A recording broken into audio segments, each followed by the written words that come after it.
This eve of the Holy Wednesday of the Holy Pascha kind of captures the events that the church went through on the whole Tuesday. Like yesterday, if you remember, what was the main theme of yesterday? One word, victory. 2 words, victory. The victory. And we talked about that yesterday, and we got to learn a little bit about what the church is trying to tell us. What is the summary and the events of today? There are actually 3 main things that the church is trying to tell us today, from the first hour of the morning until the 11th hour. Any takers? Say again? I cannot hear you. So, the first thing is the second coming. We got to hear that in the first hours. Christ is coming again, second coming. The second thing that we got to hear about is the destruction of the temple. That this temple is going to get destroyed. And it's going to happen soon because they rejected Christ. And then the last theme for today was the parables. There were several Amsal parables that Christ gave. The main ones were what? Which ones? Help me out with anything today. What are the main parables that we heard about in the Gospels? The talents, the parable of the talents. Remember that there was a man who was traveling on a long journey, gave some talents to servants, 1 5, 1 2, another 1, and then he came back after a long time to ask for it. Remember that. And that guy with the 1 talent said, "What? You're a hard master. I heard bad things about you. I buried my talent. Therefore, here what you gave me. I didn't do anything with it." And this was the one that was cast out into outer darkness. And then the second one, the second most important parable of today was the parable of the 10 virgins. The 5 wise virgins and the 5 foolish virgins. And the message of that was again the same, that we have to be ready. We have to be ready. And then there was also another parable that we read in the Gospel of the 6th hour, was a parable of the man who had a feast, had a wedding for his son, and said, invite people, had everybody, get everybody to come to the wedding. And then what happened? Some said, I'm busy. Some said, I have work to do. Some said, I'm tired. Some said, I have stuff that I have to handle. And then they didn't come. And then the master told the servants, go to the crossroads and then call whoever you find. And then they filled the hall with people. One of them was somebody who was wearing a garment that was not fitting for the wedding. And Christ said, friend, what are you doing here? You don't belong here. And then he was cast out. And the message of this is the exact same thing, that we're invited, but we have to be ready. We have to be ready. So, to summarize the message of Tuesday of the Pascha, including the evening of Wednesday, is to be watchful. You know what being watchful means? You know when you're about to do something and somebody tells you, خلي بالك, be careful, watch out.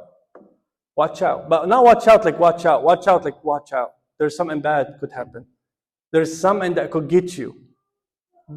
Be careful. That's exactly the message that Christ and the church is telling us on the Tuesday of the Pascha week. To be careful. Don't take what we have lightly. Don't take what you have lightly. Take it with a lot of attention. So, before I get into being watchful, I want to ask you, what are the most common reasons for people not being watchful? Yeah, we're good people, right? Like we talked about yesterday, like the hypocritical Christianity. We come to church, we pray, we take communion, we fast. So why aren't we watchful? And just to go through this briefly, the first reason for not being watchful is forgetfulness. We are a forgetful people. Remember, I told you this before, or I may not have. Bob Shenouda used to say, when St. Mary appeared in Zaytun in 1968, he knew personally a lot of people that became so warm and they loved the church, they want to serve, they want to do this and do this and do that. And he said 6 months later, not 6 years, 6 months, he did not find any one of them around him. Not a single one. Why? The influence of that apparition disappeared. disappear. We forget. We forget. Sometimes we attend a funeral. May God protect all of you.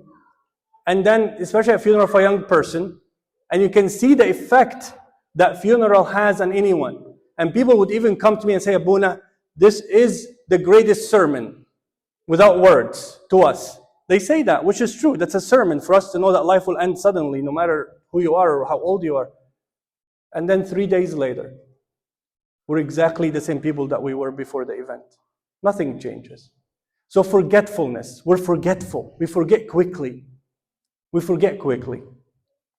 The second reason that people are not watchful is occupied mind. Occupied mind. Occupied mind, and this also leads to a poor prayer. I'm going to talk about this in a second. Occupied mind is a mind that's occupied with so much. People sit together and they're talking about everything and everyone. Where are you going to have time to think about yourself and your life? People come to church, not you, like in another planet, and then they would watch everything that's happening. He read, he didn't read, he'd get up, he didn't get up, this happened, they messed up. And his mind is totally not where it needs to be. Not where it needs to be. And then we occupy ourselves with a lot of things. The news, and what happened. And مش عارف this went faint, and this guy went faint. Did you hear about the news? And we occupy even the news of the church, not just the news of the secular world. Constant politics and news, and who did, and what happened, and what announced, and we're occupying ourselves with a lot of drama. That means absolutely nothing. That means absolutely nothing. And what happens with that occupation, when we don't have time to focus, the natural result of that, we don't have a heart and a mind to pray. Prayer becomes a burden. I didn't even think about that. Oh, I have to pray. It's 11 o'clock at night. And then you do the cross, Our Father who art in heaven, hallowed be thy name. That's what happens. There's no mind that's thinking all day about the prayer and praying, like we're going to talk about praying always. When we're occupied, we naturally don't pray. When we're occupied, we naturally do not pray. And I'm not saying just standing to pray. I'm talking about real prayer. Real prayer. When you clear your mind, you're going to find so much to pray about. You're going to be praying all day. Even when things come your way, like you get irritated by something or an incident that you have to handle, your natural reflex is to pray in your heart. To pray and ask God to handle it. That will be the natural response. Not calling 10 people and talking with them about it, like we do. So occupation, an occupied mind, العقل المشغول, no prayer life, no watchfulness. The third reason is the life of hypocrisy that we talked about yesterday. The attitude that we're not that bad. You know that attitude, we're not that bad. I'm a lot better than so many people. I don't kill, I don't steal, I don't cheat on my taxes, I don't cheat. So this attitude, that hypocritical attitude is wrong and also leads to not being watchful, because we're fine in our eyes. We think like that Pharisee that went to pray yesterday, if you remember from the parable, I'm fine. So why do I have to be watchful for? I'm already okay. The fourth reason for not being watchful is the idea is I have time. I have time.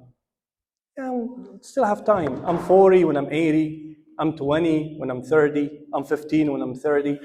I'm 30 when I'm 90. Like I have time. I'll do with it later. This trick that Satan does, we don't know if we have that.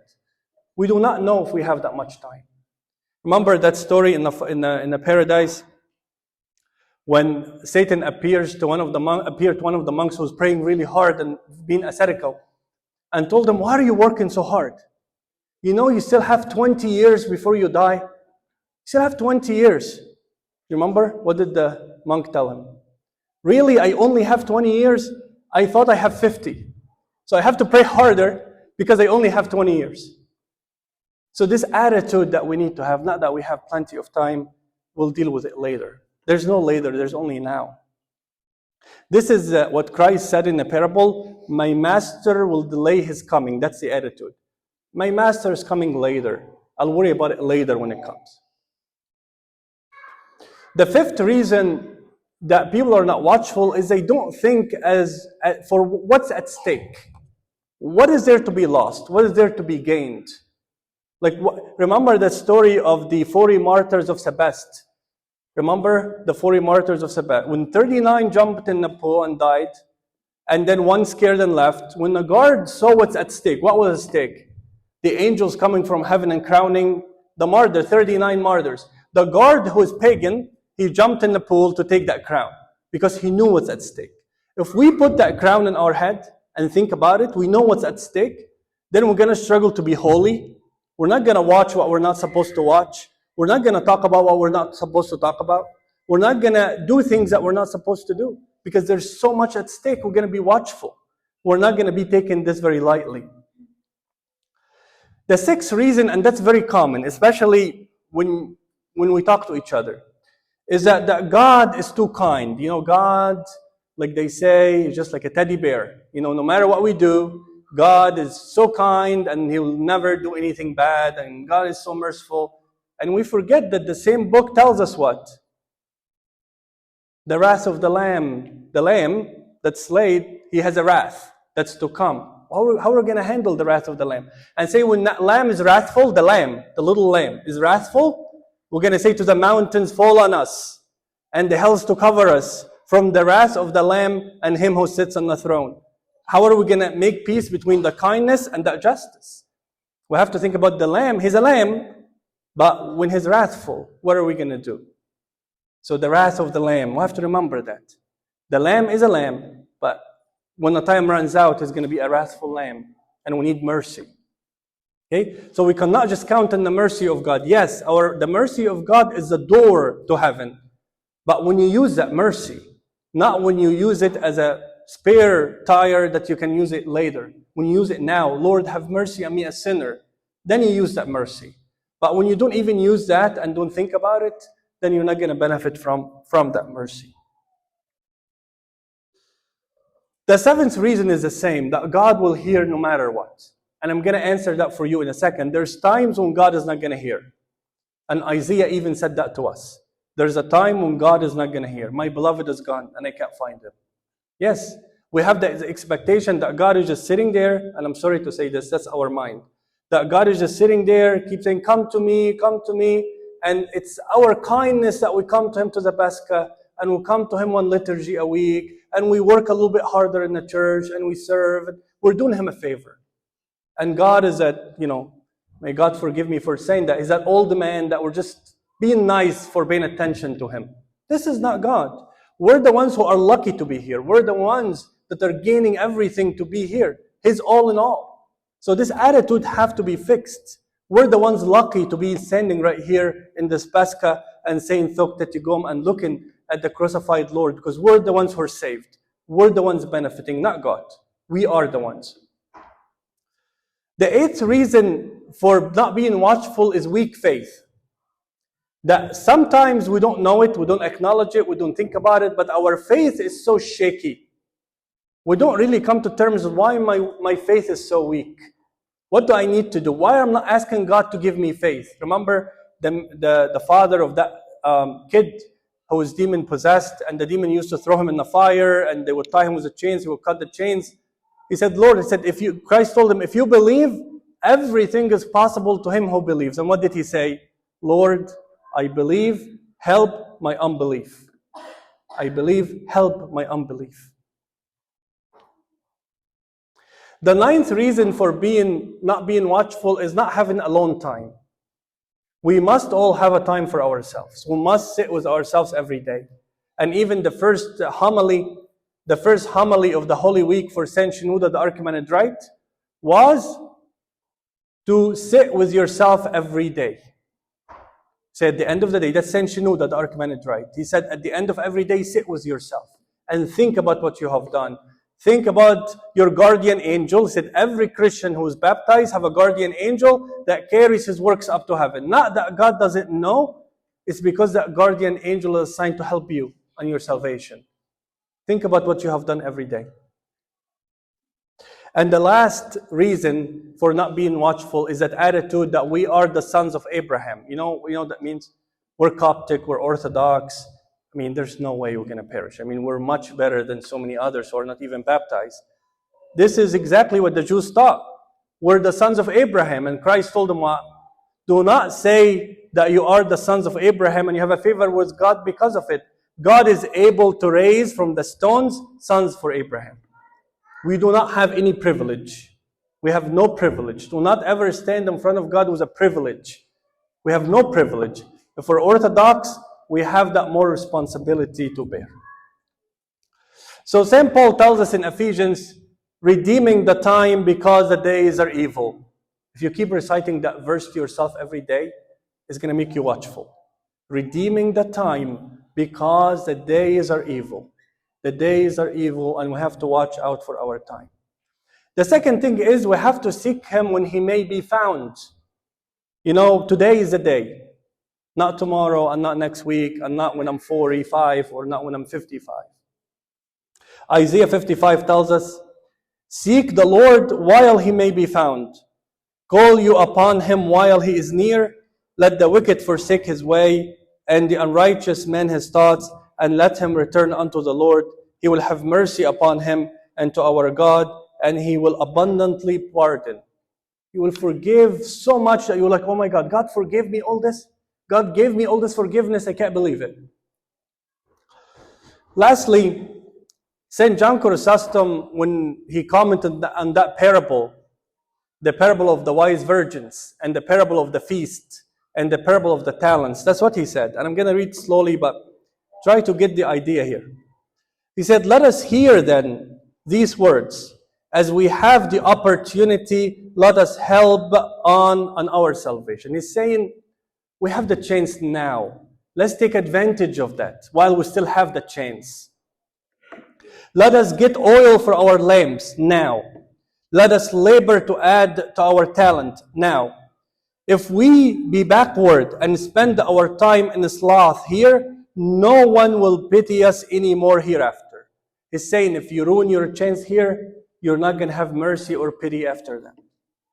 Though we should wait 10,000 times, like the foolish virgins, they kept waiting and waiting and waiting. The door was shut. It was over. It doesn't matter. Their chance was over.